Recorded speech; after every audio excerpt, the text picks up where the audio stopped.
Saya ngaji banyak. Nabi Isa itu kalau orangnya ceria sekali. Pernah ditegur sama Nabi Yahya, mali aroka dohikan ka'annaka amin tamin makrillah. Saya melihat kamu kok selalu senyum ceria, seakan-akan tidak ada adabnya Allah. Terus Nabi Isa balas ke Yahya, mali aroka abisan ka'annaka ayista min rahmatillah. Kamu kok merengut terus kayak ning donya ora ana rahmat. Jadi kamu milih mana? Senyum terus apa merengut terus? Partainya hanya dua, Nabi Yahya sama Nabi Isa. Jadi khazanah itu banyak. Untuk melawan penyakit itu ketakutan itu bahaya, karena bisa mengganggu imunitas tubuh. Orang harus percaya diri, harus pede. Meskipun harus hati-hati, tapi harus tetap pede. Dengan demikian imunitas tubuh kita terjaga. Jadi ya sudah seperti itu. Semua orang punya cara untuk menjaga diri masing-masing. Kemudian tentang Mbah Ahmad Siddiq, saya tahu banyak karena dulu saya masih ingat. Ini sekaligus ijazah pada cucu-cucunya. Kalau sama anaknya tidak berani, sama cucu-cucunya.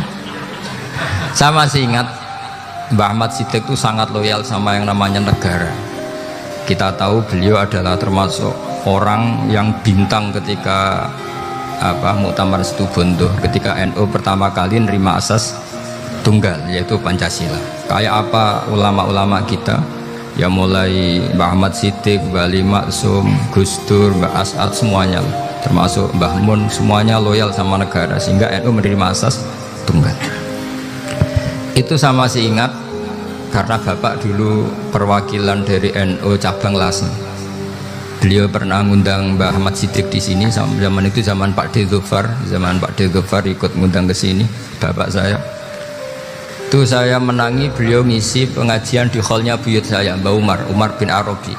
Jadi saya ini zuriyahnya Mbah Umar bin Arabi, sama dengan keluarganya Kiai Hamid Pasuruan. Itu beliau cerita bahwa kemenangan Islam itu tidak harus kita yang menang kangelan. Kadang Allah bikin orang lain yang kangelan, kita yang ikut menang.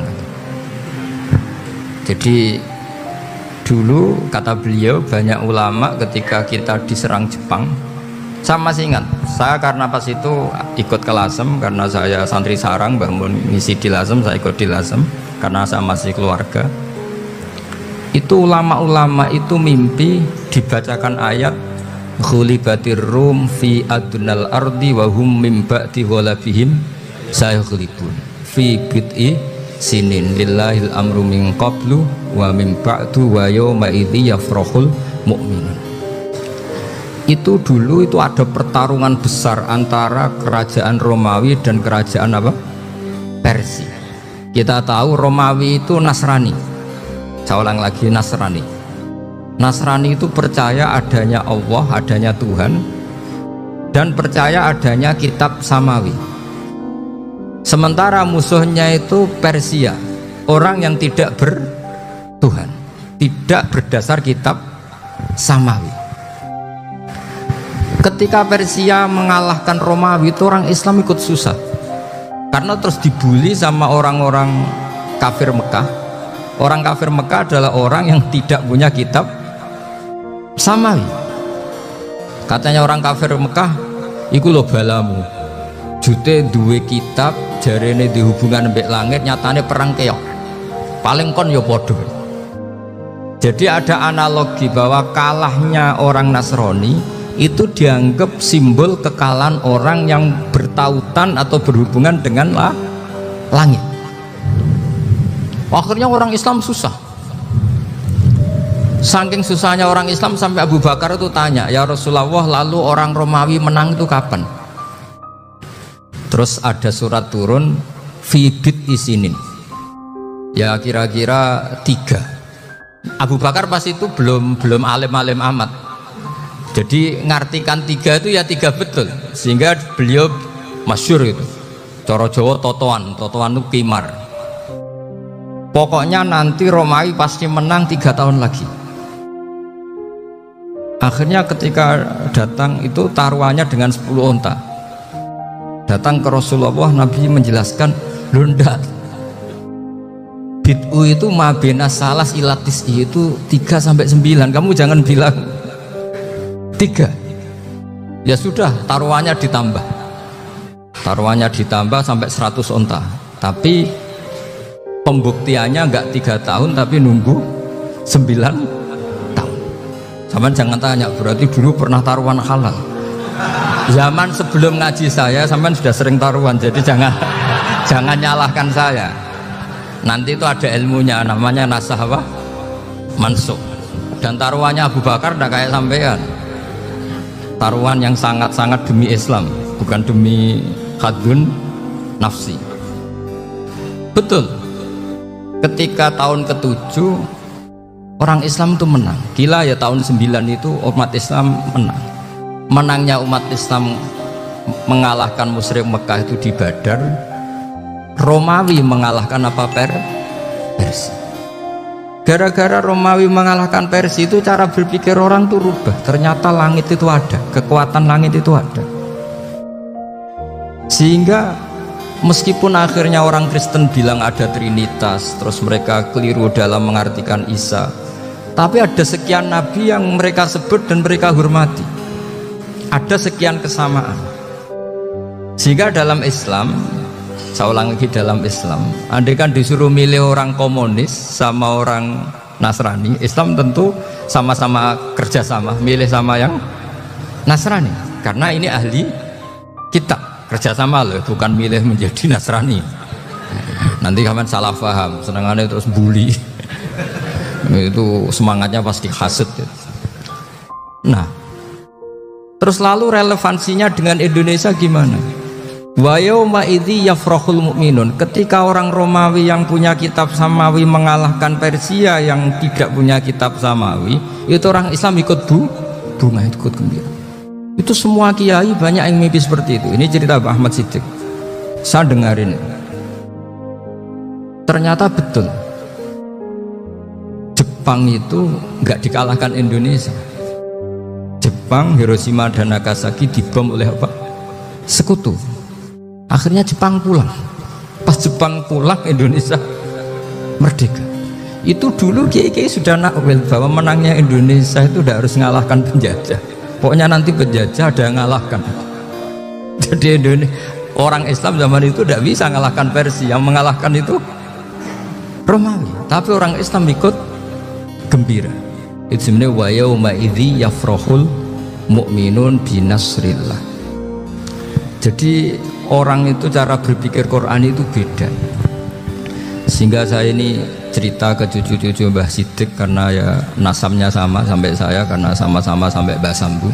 Bedanya keluarga saya lewat Mbah Abdul Azim, kalau yang keluarga sini lewat namanya Mbah Yusuf. Itu saudara sama Mbah Abdul Azim, sama-sama sampai Mbah Sambu. Tapi keinginan saya tentu bukan sekedar silaturahim gagah-gagahan diceluk Gus. Celuk Gus repot. Nak ora alim ora pantes. Nak beling ora pantes. Salam template 1.000 jaluk swarga. Aduh. Tuhan. Kok mentalan yang 1.000 jaluk. Kamu nginep di hotel 100.000 itu tidak cukup, apalagi untuk bayar apa? Surga itu nggak sopan sekali. 1 juta ya nggak bisa itu. 100 juta juga nggak jelas juga. Terus sampean mendingan nggak usah salam template. Malah nggak mungkin masuk surga kalau.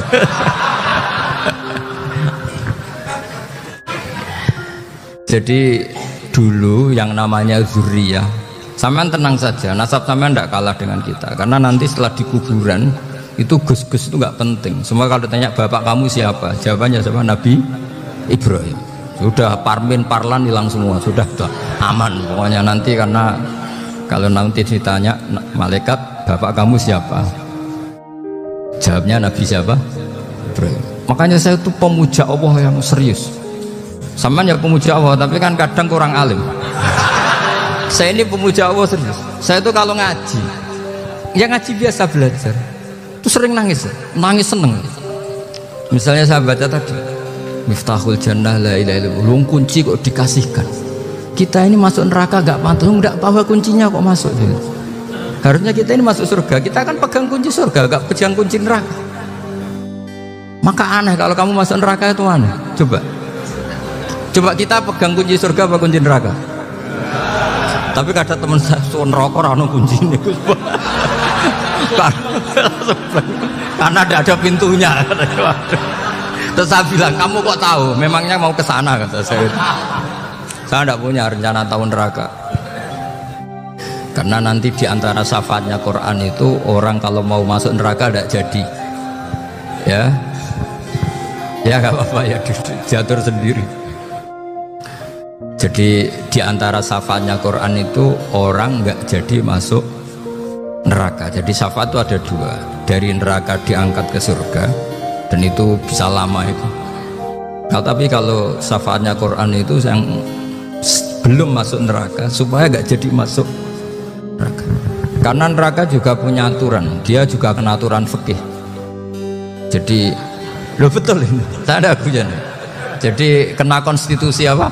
Fikih. Sama tak ceritani syafaatnya Quran itu ada orang itu beling itu fasik. Itu dia hafal surat Tabarok, hafal betul. Tabarakalladzi biyadihil mulku wa huwa ala kulli syai'in qadir alladzi khalaqal mauta wal hayata. Pertanyaannya gini, boleh enggak orang menginjek surat Baqarah? Boleh enggak? Enggak. Padahal orang hafal Quran itu artinya ayat itu ada di hatinya. Fa inna wa ta'ala la yu'adzibu qalban wa al-Qur'ana. Allah tidak akan menyiksa hati yang menyimpan Quran, yang jadi flash disknya Quran, yang jadi rekaman Quran. Singkat cerita orang ini hafal. Pas ketemu Mungkar Nakir prosedur kan, ini orang fasik mau diantemin sama Mungkar Nakir. Prosedur ya, dia kan prosedur standar. Si surat Tabarok akhirnya menjelma jadi seseorang yang gagah berani. Kamu nggak boleh nyiksa orang ini. Saya ini kalamu. Kalau kamu nyiksa dia berarti nyiksa saya. Kamu berani sama kalamu. Wah ya tidak berani jadi Mungkar Nakir. Tapi orang itu nakal, harus saya gebukin. Tapi kata Quran tadi, tapi saya di situ pasti kena saya. Oh debat, nggak ada lajnahnya, ini nggak ikut. Kalau Gus Wirjon ikut jadi lajnah. Kalau jadi lajnah pasti kroninan. Kalau santrinya dimenangkan. Wah, akhirnya debat. Ya sudah kita ketemu Allah. Akhirnya Mungkar Nakir sama Quran tadi surat Tabarok datang sowan sama Allah.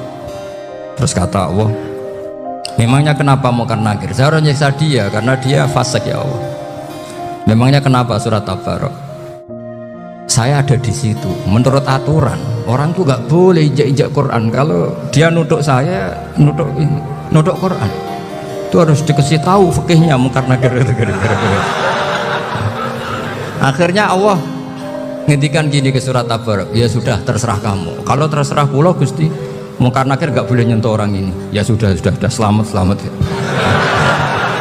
Sehingga terus itu sama baca di termasuk mujizatnya surat Tabarok di tafsir Ibnu Katsir banyak. Karena tadi logikanya malaikat itu juga kena aturan fikih. Sehingga banyak ulama termasuk Said Muhammad ngendikan pertanyaan Mungkar Nakir itu tidak semua orang kena. Kalau semua orang kena nanti kalau tanya Nabi Muhammad, waman nabiyuka? Kacau kan jamnya. Nabi kamu siapa? Lu saya ini nabi. Ya kan? Lah nanti kalau pas ketemu Nabi Ibrahim, waman abuka? Jadi repot kan? Makanya ada kiai yang guyon kalau ditanya, "Marob buka?" Saya ini guru tauhid sembrono. Saya ini ngajar Umul Baro, ini kamu tanya marob buka.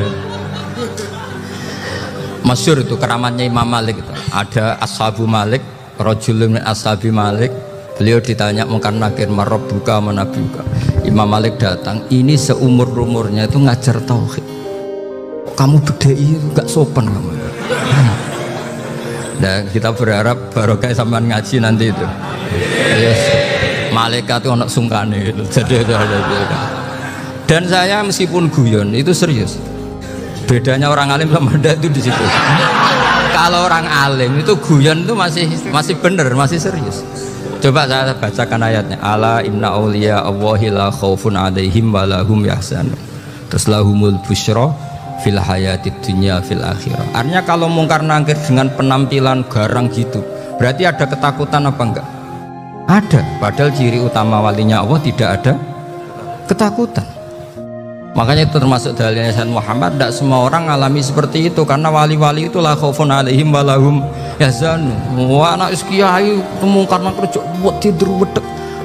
Iku dreseke ora kok pertanyaane tok, nak konan santri piye? Lho isen wis kiai dihanjuti mungkar nakir. Malu gak kira-kira? Mesti plengakan iki konan santri piye? Nak jawabannya gampang karena pernah ngajar tauhid. Makanya Sayyidina Ali ini cerita ini ada di kitab Nurul Dholam, sama lihat di kitab Nurul Dholam karangannya Syekh Nawawi Banten. Itu Sayyidina Ali itu ya, andai kan orang biasa mungkin ya agak-agak hasut, tapi ini wali gak boleh kamu katakan hasut. Dia itu mangkal sama Umar. Orang kok setiap orang pernah dibentak, apa dia berani bentakmu karena penasaran? Bagaimana kerengnya Umar itu berlanjut enggak gitu kira-kira? Akhirnya minta, ya Allah saya minta kasyaf. Ya karena yang minta Sayyidina Ali karena mau wajah dituruti sama kasyaf. Dilihat Sayyidina Umar pas meninggal itu. Jadi hasud itu ya kadang penting asal baik. Loh betul, bahasa Kanjeng Nabi kadang la hasada illa fisnaten. Itu Nabi bahasakan ya hasad. Gus Verson saja yang nafsirkan ghobtoh itu kan. Oh itu kan gaya-gayanan sebagai ulama. Aslinya Nabi ngendikannya itu la hasada illa fisnaten. Ulama yang ganti itu namanya ghobtoh. Wong Nabi sendiri nyebut hasad kok kamu tafsiri ghobtoh. Ya hasad ya hasad. Udah, anda usah ditakwil-takwil, pokoknya gitu. Kalau sama nggak percaya nggak apa-apa. Kok gitu aja kok repot. Karena sama nggak percaya kemungkinannya dua. Satu nggak ngerti. Dua sama-sama alim kan dari awal. Kalau sama-sama alim kan laisali alimin ayuqallida aliman akhor. Kita nggak perlu saling mengikuti. Ngapain hasud? Biasa aja. Akhirnya Sayyidina Ali kasih. Pas Umar bangun, setelah mati kan bangun, setelah meninggal bangun. Mungkar nakir datang dengan perangai yang sangat garang. Itu digambarkan Sayyidina Ali, matanya itu kalkidril ghali, kayak apa kendil yang apa menganga. Wah seru. Sayyidina Ali senang, paling takut ini Umar. Senangnya bukan main, wah ini mesti takut Umar. Biasa. Ternyata enggak, Umar malah bangkit. Woi mungkar nakir. Kamu tahu menghadapi siapa? Itu betul. Kamu itu menghadapi temannya ahabbal khalqi ilallah. Yang diandalkan temannya bukan dia. Kamu tahu yang kamu hadapi, saya ini teman kekasihnya Allah. Jadi boleh kamu mengandalkan Mbak Virjon. Tapi nanti resikonya mungkar nakir tanya, itu Virjon siapa? Wah itu masalah kan. Makanya syaratnya wali itu harus ma'rufun fis sama. Di langit sudah populer. Makanya dulu ada orang yang saking seninya Abdul Qadir ditanya apa saja jamnya Abdul Qadir Al-Jilani, itu aman karena beliau populer. Makanya program kita harus populer dulu di langit. Nah, itu nanti kalau dicatut oleh santri-santri nggak apa-apa. Kalau nggak populer nanti dicatat, itu siapa? Masalah ini. Umar itu yang dibanggakan itu, kamu tahu saya siapa? Ya enggak tahu. Saya ini temannya kekasihnya Allah. Temannya Muhammad. Iya Muhammad Rasul. Wah mikir, waduh, repot. Loh di dunia aja gitu kan, temannya presiden, temannya panglima, apalagi ini temannya Sayyidul Awalin wal Akhirin. Di dunia aja bilang temannya presiden, menteri, orang sudah takut, apalagi ini temannya Sayyidul Awalin. Yang karena terus konfirmasi sama Allah, gimana ya Allah ini ngadepi. Sebetulnya diandalkan itu temannya, bukan dia. Wah, akhirnya sama Allah dibilang, ya bu, ya sama seorang seperti itu bu yang sopan. Terus semenjak itu mungkar nakir itu nggak selalu berpenampilan seperti itu, sangat. Jadi semoga itu konsisten sampai nanti. Jadi kamu kalau ingin nggak takut munkar nakir jadi wali dulu. Karena syaratnya tadi hanya wali sing la khaufun alaihim wa lahum yahzanun lahumul busyra fil hayatid dunya fil akhirah. Jadi orang itu kalau ngaji itu harus khatam. Jangan semuanya kena pertanyaan. Jadi kalau semuanya kena pertanyaan nanti repot. Kalau Nabi Muhammad ditanya waman Nabi juga. Nabimu siapa? Lo kan terus jadi aneh. Jadi makanya ketika Sayyid Muhammad semua ulama lah, nggak ada am kecuali ditaksis, kecuali sifatnya Allah. Misalnya bikulli syai'in alim ya benar-benar bikulli syai'in. Tapi kalau am semuanya pasti ada taksis, meskipun dalam muhawarah muhadasah biasa. Misalnya contoh gampang, istri kamu baru seneng kamu, mas nang pengen apa-apa itu lapor aku, gak apa-apa mas, mesti aku seneng gak sama lapor. Iku di aku pengen wayo. Wah langsung dari apa wae. Mesti apa wae maksudnya kecuali itu gitu. Padahal kalau ngomong mas sampean ingin apa saja tak dukung. Terus sampean bilang pengen iku wayo. Kira-kira disetujui apa enggak? Sama seperti kita kalau punya teman akrab, wes nang omahku gak apa-apa, anggap ya omahmu dewe. Terus mlebu-mlebu kamar.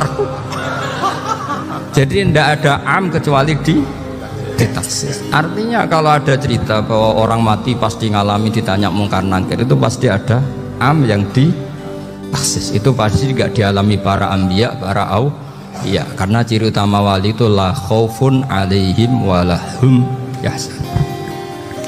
Kemudian saya yang mau cerita ya supaya sampean bisa menghadapi dunia global ini, tak bawa tafsir Munir termasuk tadi. Kenapa orang Islam Rasulullah SAW itu lebih senang kalau yang menang itu orang Nasrani Romawi ketimbang yang menang itu orang Faris, dalam hal ini ateis. Karena orang ateis itu lebih ngeri. Sebetulnya beberapa penemuan sains terutama di ilmu medis itu orang Amerika, kayak cloning. Tapi orang Amerika itu masih dilarang oleh gereja untuk mengaplikasi. Karena nanti bayi cloning itu dipakai suku cadang. Di Amerika masih ditentang oleh fatwa-fatwa agama baik Islam maupun Kristen. Tapi di Cina itu dipraktekkan karena nggak ada halangan agama. Di Cina itu biasa ada kondom diolah lagi jadi alat-alat aksesoris. Di Amerika tidak ada karena masih ada agama, masih ada larangan. Sehingga orang Islam itu lebih takut kalau yang menang itu Persia, karena terus cara berpikir ternyata Tuhan itu tidak ada, langit nggak ada perannya. Jadi ketika yang menang Nasrani masih berpikir itu pertolongan Tuhan, meskipun mungkin cara mengatakan Tuhan beda dengan kita. Tapi ada satu kesamaan bahwa kekuatan samawi itu ada. Jadi disebut ghulibatir rum fi adnal ardi wa hum min ba'di ghalabihim saghidun. Di sini diterangkan oleh Syekh Nawawi supaya kamu tidak salah paham. Sebetulnya kamu katakan misalnya wah itu paham liberal, sebenarnya saya tidak tersiksa. Cuma takut yang mengatakan seperti itu cek goblokir atau ngaji gitu. Itu aja masalah saya. Ini saya baca ini karangannya Syekh Nawawi karena tadi kata Mbah Firjon ngaji itu harus sama orang yang bersanad. Saya ini kalah sama beliau itu berkali-kali. Secara nasab saya harus manggil Mbah. Secara silsilah ilmu saya juga kalah lagi. Saya sering disewani sama cucu-cucu Syekhona Khalil. Kiai Siddiq itu termasuk murid dekat beliau Syekhona Khalil. Kalau itu berarti kan Gus Firjon, Ahmad, terus Mbah Siddiq. Mbah Siddiq ngaji Syekhona Khalil. Syekhona Khalil itu pernah ngaji langsung sama Sayyid Zaini Tahlan. Berarti beliau dari Sayyid Zaini Tahlan itu baru generasi kelima. Sementara saya itu sudah ke-7 atau ke-6. Saya, Mbah Mun, Mbah Karim misalnya, Mbah Hashim, Mbah Mahfud Termas, Sayyid Abi Bakar Sato, yang arangnya Anatul Tolibin, baru Sayyid Zaini Tahlan. Berarti saya ke-7, kalah lagi. Tapi untuk jadi wali biasanya cepat saya. Karena syaratnya jadi mbah itu ngalah demi putu. Jadi kalau beliau ngotot, saya dulu Gusti saya mbahnya, wah itu mbah yang nggak baik. Pasti jatahnya dikasihkan apa? Cucunya dulu. Makanya Abdul Muthalib itu orang yang dapat wangsit, tapi yang jadi nabi itu cucunya. Jadi dalil saya banyak. Sebenarnya Abdul Muthalib itu sudah sering dapat wangsit. Karena saya bahasakan wahyu, Nabi yang protes, enggak nabi kok dapat wahyu. Tapi sebetulnya Abdul Muthalib itu masyhur. Kalimat-kalimatnya menunjukkan bahwa beliau itu sudah dapat wahyu kalau nanti cucunya itu jadi nabi. Makanya senangnya bukan main Abdul Muthalib sama Rasulullah. Putu seneng mbah, seneng putu. Jadi mungkin jadi sampean enggak usah protes, Bro. Ya, yang jadi wali kok cucunya. Loh, betul. Dulu Mbah Hamid Pasuruan itu kalau Mbah Ahmad Siddiq ke sana, Mbah Hamid Pasuruan kalau manggil Mbah Ahmad Siddiq itu paman. Tapi pamannya minta ijazah ke ponaan. Apa ya gara-gara itu memang. Kalau itu masih berlaku apa? Ngalah tadi. Kayaknya masih apa? Hawane masih. Karena melihat tren-tren langit masih gitu kayaknya masih. Masih itu. Ya, tapi mbahnya tetap dapat jatah, tenang saja nanti. Tapi memang sebaiknya mbah itu legowo. Rasulullah Muhammad SAW itu terkenal min dzurriyyati Ibrahim. Tapi kata Rasulullah, ana dakwatu Ibrahim wa bisyaratu Isa. Aku nganti ngene iki barokah dongane Nabi siapa? Ibrahim. Jadi dongane Nabi Ibrahim ya tiba teng putu. Jadi banyak bukti bahwa jatuhnya ke putu gitu. Tadi saya di kamar sama beliau berduaan. Nih Mbah sing dadi wali di sini, aku Mbah.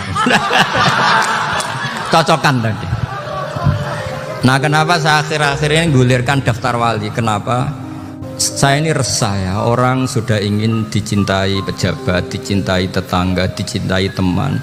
Tapi kadang-kadang orang lupa lagi dicintai apa. Makanya saya meskipun guyon, tapi ini amdan, bukan sahwan. Supaya orang punya cita-cita lagi jadi wali, ingin dicintai Allah. Kita ini terlalu lama ingin dicintai makhluk. Mbok ya naik kelas sedikit. Ingin dicintai Allah Subhanahu wa Ta'ala. Meskipun saya guyon, tapi tadi guyon saya tuh lebih serius ketimbang serius Anda. Karena tak pikir.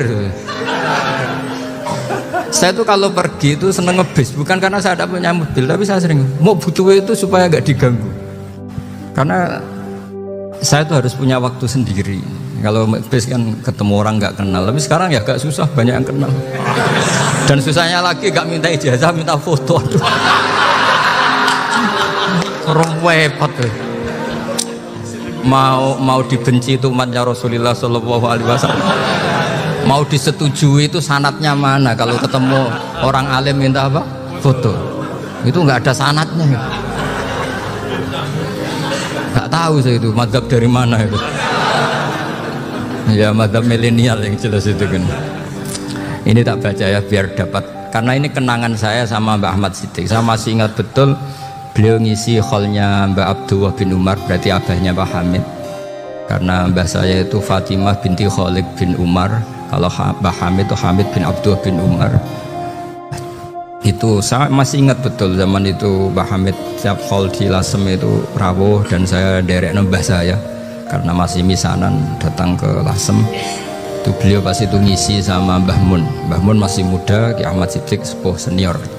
Itu beliau cerita bahwa dulu ketika Indonesia dijajah Jepang itu para kiai mimpi dibacakan ayat Ghulibatir Rum fi adnal ardi wa hum mim ba'di walabihim salim. Terus ada kiai yang tanya takwilannya gimana? Ya nanti Jepang pulang bukan karena kita yang mengalahkan, tapi Jepang ada yang mengalahkan sendiri meskipun tidak kita. Kayak dulu Faris tidak dikalahkan Islam tapi dikalahkan Romawi, tapi yang senang umat Islam. Wa yauma idzi yafrahul mu'min. Itu luar biasa ulama-ulama kita. Delalah kejadiannya Indonesia seperti itu. Yaitu kita tidak mengalahkan Jepang, tapi Jepang pulang sendiri karena dikalahkan apa? Sekutu. Ya ini saya baca. Ini tidak usah dicek bacanya bener apa enggak, sudah aman apa aman. Karena kalau saya salah itu ya sengaja. Artinya ya sengaja, ya biasa maksudnya. Saya kemarin ngisi di Pondok Peloso, di Pondok Al Munawir Jogja. Salah itu ada dua, ada salah memang benar-benar salah, yaitu nggak apa-apa bisa dimakfu, karena mesti sange wong goblok salah yang terus itu. Ada salah bawaan ilmu, itu repot tuh dadaninya. Karena misalnya kita yang biasa belajar qiraah safah wayah sibuhu, mesti diulang lagi wayah sabuhu. Karena qiraahnya Imam Asim itu hasibah yah sabu bifathis sin. Sementara kita kalau ngaji kitab kulino yahsib. Sehingga kita yang biasa belajar safah itu kalau baca kitab itu kayak orang bingung. Kadang-kadang yang ngaji juga bingung. Gus Pak mau cok bulan pelin. Ya tepat-tepatan. Ada yang mengatakan Gus Pak bingung, ada yang mengatakan Gus Pak alim-alam. Ya tepat-tepatan nasib tadi. Karena memang ya safah memang seperti itu. Misalnya kufuan itu Imam Asim baca kufuan. Tapi beliau punya murid namanya Syu'bah. Itu kalau baca kuf'an. Makanya kita itu, ini kan khataman Quran ya, jadi saya menyinggung sedikit tentang qiraah safah. Tadi beliau juga sudah tak kasih kitab saya Hifdzuna Liyadal Mushaf. Sama tak ajari latihan safah, memang angel ya. Makanya yang nggak bisa itu wong pinter, sudah tahu angel ya nggak usah diteruskan kan. Orang menghindari barang angel itu pinter apa goblok? Pinter. Berarti wong goblok pinter. Saya tuh makanya sama orang goblok tuh respect. Jadi orang alim tuh angel apa gampang? Angel. Menghindari barang angel pinter apa goblok? Loh, orang menghindari barang angel pinter apa goblok? Pinter. Berarti wong goblok pinter. Jadi saya sama orang-orang goblok itu respect. Sudah tahu jadi orang alim angel ya barang angel ya harus dihindari. Makanya saya ini insya Allah umatnya Nabi yang termasuk yang terbaik. Amin. Karena mencintai umatnya Nabi termasuk yang goblok. Itu udah gampang itu. Karena tadi sudah tahu ya. Seperti itu loh orang naik panjat pinang gitu. Itu yang naik karena ingin hadiah. Yang nonton sudah tahu wah licin kok dinaikin mau keplodok ya. Tapi orang sepakat yang nonton juga pinter karena sudah tahu ribet kok. Tukun yang pasar akan naik lah om enak. Sama juga gitu. Ngalim tafsir angel, ngalim fikih angel. Tak karek ngaji ngerekam kan gampang. Itu pinter apa goblok? Pinter. Iya. Makanya kula niku mbok burohno ngono tok. Saya tadi dinasihati Mbak Virjon, moga-moga hati saya selamat. Saya itu meskipun kata orang banyak, muhibin saya banyak, tapi saya insya Allah tidak riya. Saya itu pakai kitab namanya Tasbitul Fuad, itu karangannya Sayyid Abdul Al-Haddad. Ketika beliau punya muhibin banyak ditanya, bagaimana ya Habib Anda menjaga hati Anda? Jamnya Sayyid Abdul Al-Haddad itu unik. Innama azzamu Allah. Mereka itu sebenarnya menghormati Allah, cuma butuh saran, dan itu saya. Jadi saya tahu sampean semua itu mencintai Quran, mencintai sunnah Rasul, mencintai hadis-hadis Rasul. Cuma sampean kan karena nggak paham, terus manfaatkan saya. Jadi sebenarnya saya ini korban. Korban. Jadi saya mau riak gimana? Korban kok mau. Bangganya di mana tuh? Coba sampean misalnya ngaji tafsir, belajar sendiri kan susah. Terkibnya susah, maknanya susah, bahkan beli kitabnya kadang tidak kuat. Loh, untuk jadi alim tafsir itu kan harus beli kitab. Loh, saya sering belajar kitab itu jutaan. Tafsir Tobari, saya pernah beli kitab Fakhrur Razi itu berapa coba? 27 jilid. Karangannya Fakhrur, belum karangannya ulama modern Imam Sa'rawi. Itu berapa jilid? Itu jutaan. Saya kemarin juga dihadiahi kitab Pak Quraish Shihab namanya Faidul Bari fi Syarhil Bukhari. Pak Quraish Shihab yang terkenal. Dia sering diskusi sama saya. Saya ngasih hadiah beliau ngasih hadiah saya. Wah itu harganya nggak kuat. Tidak kuat kadang di Indonesia nggak ada coba. Dan sama orang hebat menghindari kesulitan itu. Nah, kesulitan itu Gus Bak ngaji ikut, kalau nggak paham dirukok rekamannya sudah gitu. Pinter mana sampean hamba saya? Pinter sampean kan? Bikin sosis susah, beli aja kok repot kan? Nah, makanya nggak boleh orang bilang, wah aku goblok reso tafsir, aku wong pinter. Makanya nanti kalau saya ketemu Nabi tidak termasuk orang yang mentahkir orang Islam. kafa bil mari isman ayah kira akhahul muslim. Jadi cukup orang itu dosa kalau menyepelekan orang Islam, termasuk darani sampean goblok itu dosa. Caranya enggak darani goblok ya tadi di logika tadi. Alim itu angel, ngendari angel itu pinter, berarti wong bodoh pinter ya sudah. Tapi tetap bodoh. Tapi ini satu cara untuk saya respect gitu. Coba orang yang ngaji tafsir saya banyak, mungkin ribuan. Itu sebetulnya mencintai Quran. Karena Quran adalah kitab suci yang panduannya umat Islam. Sangat mencintai Quran. Terus kemudian mereka nggak paham. Terus mencari orang yang memahamkan. Burohno lah cara Jawane. Terus keren saya itu di mana coba? Lah terus mereka kurang ajarnya gini, kalau paham itu ya alhamdulillah paham. Kowe nak ngaji niku wis ngono tok. Tapi nek ora paham, ora nyalano akal ya. Mari Gus Ban nerangno cepet, mulane gak paham. Ora kok nyalano uteke sing lelet tuh. Oh kan masyaallah, naudzubillah tenan. Sebetulnya tingkat kurang ajarnya tinggi Gus sebenarnya. Jadi kalau nggak paham itu kadang nggak nyalahno uteke. Kayak mau misalnya, mau mari mikir aja jelas. Padahal misalnya jelas orang mesti paham, bodoh. Paham? Jadi kata Sayyid Abdul Haddad, innama azzamu Allah. Sebenarnya mereka itu sangat menghormati Allah. Makanya kita nggak perlu mengatakan wasilah itu kafir, nggak akan. Karena orang tawasul sama Rasulullah itu ingin dapat ridhonya Allah lewat orang yang dicintai Allah. Kita mencintai wali sebenarnya, wah itu kekasih Allah. Kita mencintai itu karena mencintai Allah. Sama seperti gini, kamu mencintai kangkung apa enggak? Sebenarnya sama sekali enggak. Tapi kamu ingin sehat, ada asupan gizi. Kamu ingin tubuh kamu sehat, butuh asupan gizi. Kemudian kamu makan kangkung. Apa terus kamu cinta kangkung? Kan enggak. Cinta kesehatan kamu sama. Orang yang mencintai saya sebenarnya ingin kepuasan rohani. Saya kan termasuk kiai yang torekonya gampang. Ini swarga kan akhirnya penggemarnya banyak. Coba kalau kamu ini neraka. Wah, jadi sebetulnya Anda mencintai kepuasan Anda sendiri. Nah saya ini korban.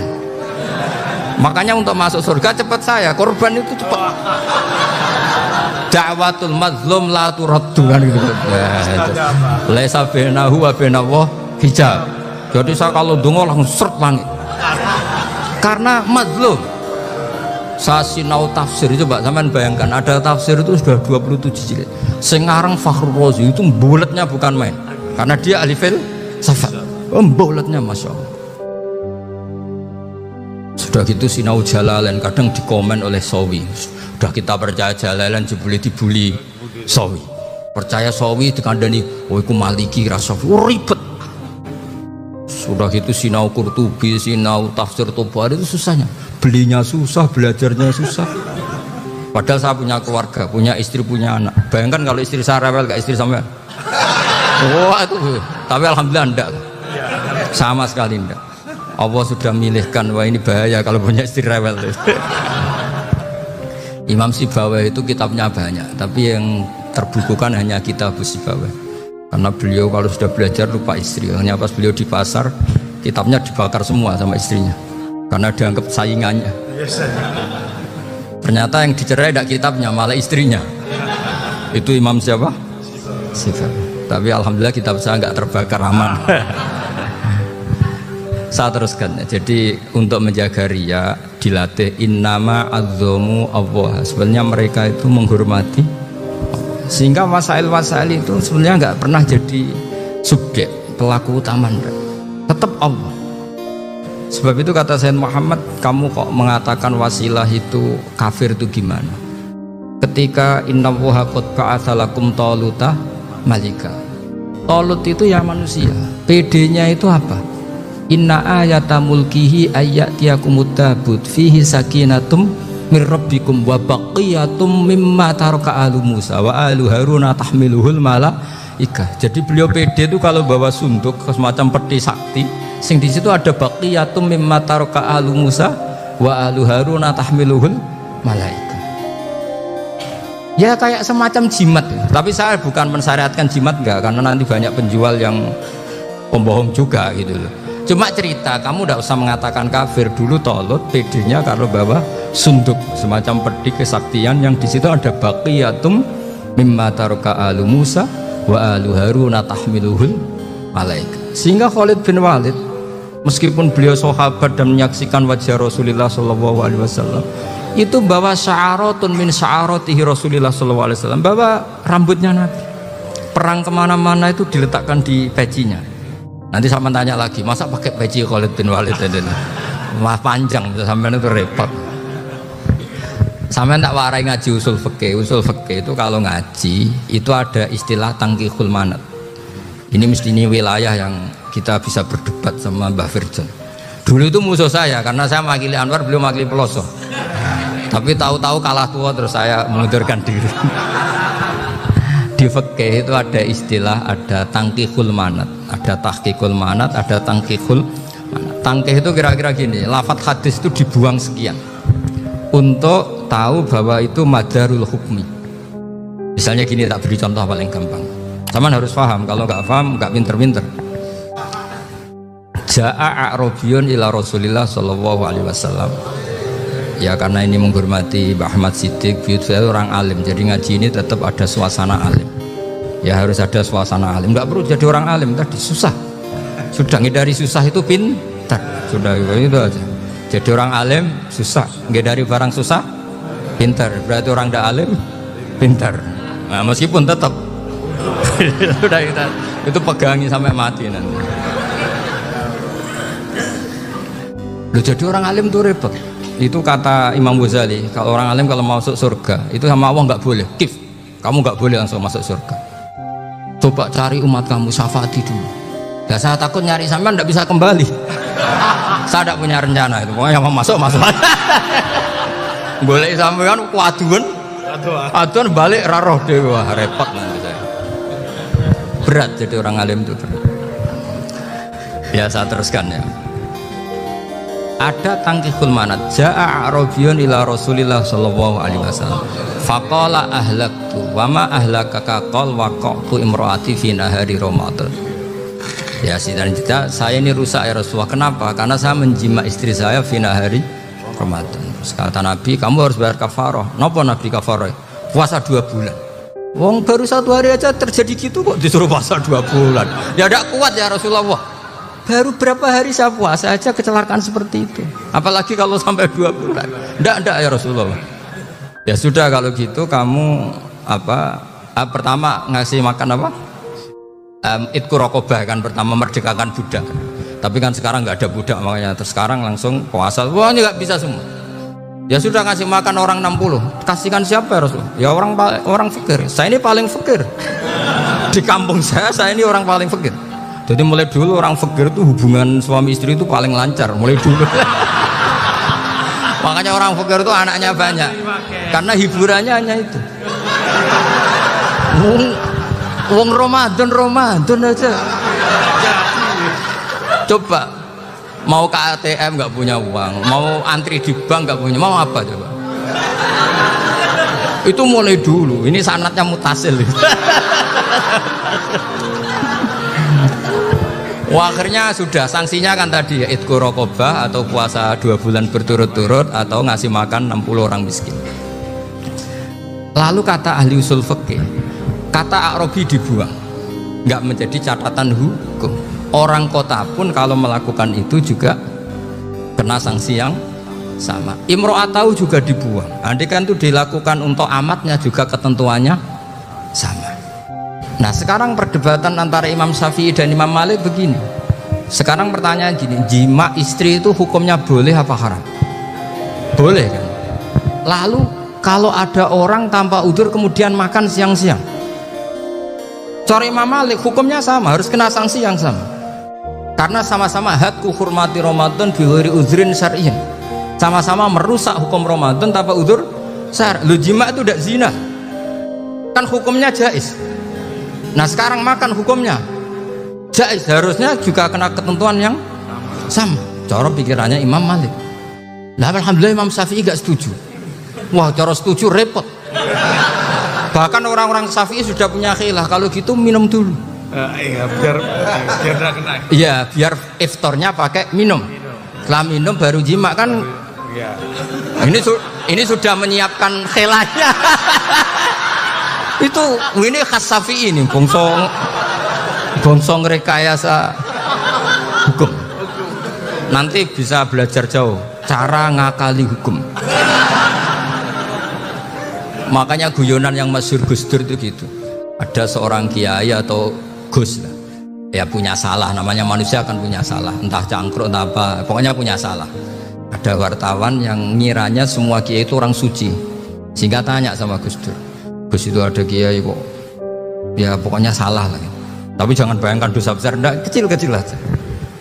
Itu gimana itu? Padahal kiai kan orang suci. Jawabnya Gus Dur lucu. Ya justru yang boleh salah itu para kiai. Kalau kamu nggak boleh.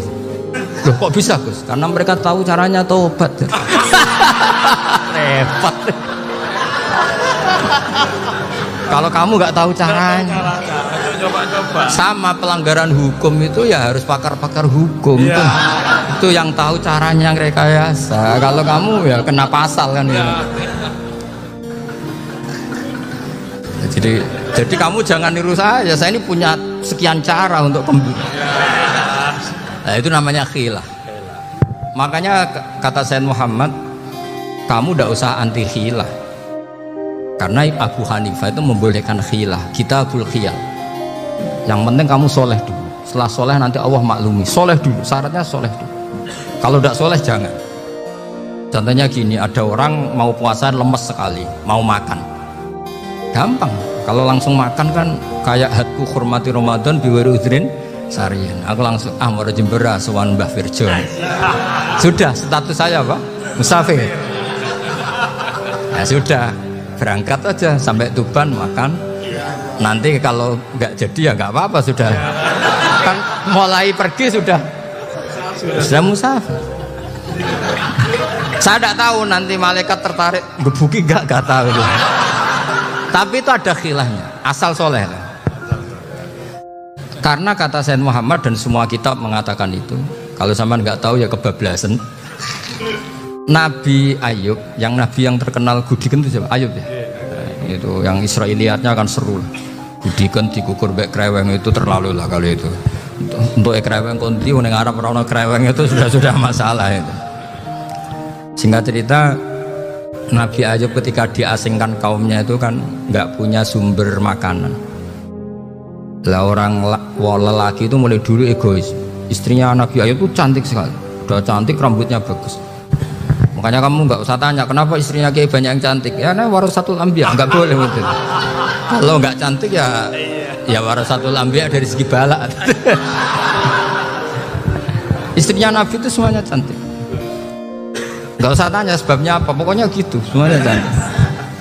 Singkat cerita, beberapa kali istrinya Nabi Ayub itu kerja demi bisa nafkahi Nabi siapa.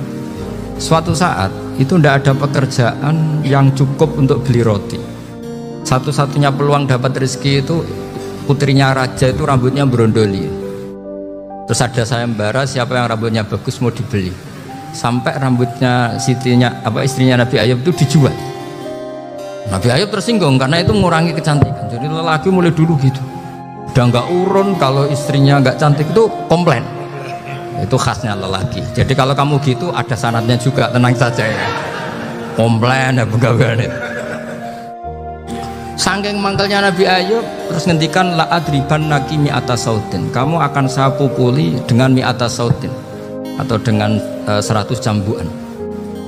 Atau mi'ata dikhtin atau mi'ata apalah sesuai konteks zaman itu. Enggak namanya pecut tuku konti kok ribet lagi. Singkat cerita, akhirnya ketahuan bahwa istrinya menjual itu demi Nabi Ayub. Allah nggak ridho kalau kekasihnya yaitu istrinya Nabi Ayub wis perjuangan kayak gitu malah kena hukuman. Tapi Allah juga nggak ingin kekasihnya yang bernama Ayub melanggar sumpah. Padahal beliau sudah sumpah, wallahi demi Allah nanti tak pukul dengan 100 kali. 100 kali dengan lidi lah misalnya, contoh yang gampang tuh lidi. Akhirnya sama Allah dikasih satu solusi. Wa khud biyadika dikhsan fadrib bihi wala tahsnas. Ya sudah, lidi itu ikat jumlahnya 100. Terus pukul sekali saja, anggap saja sudah 100. Iku pangeran sing wari ngakali ngono iku pangeran. Tapi syaratnya soleh, syaratnya soleh.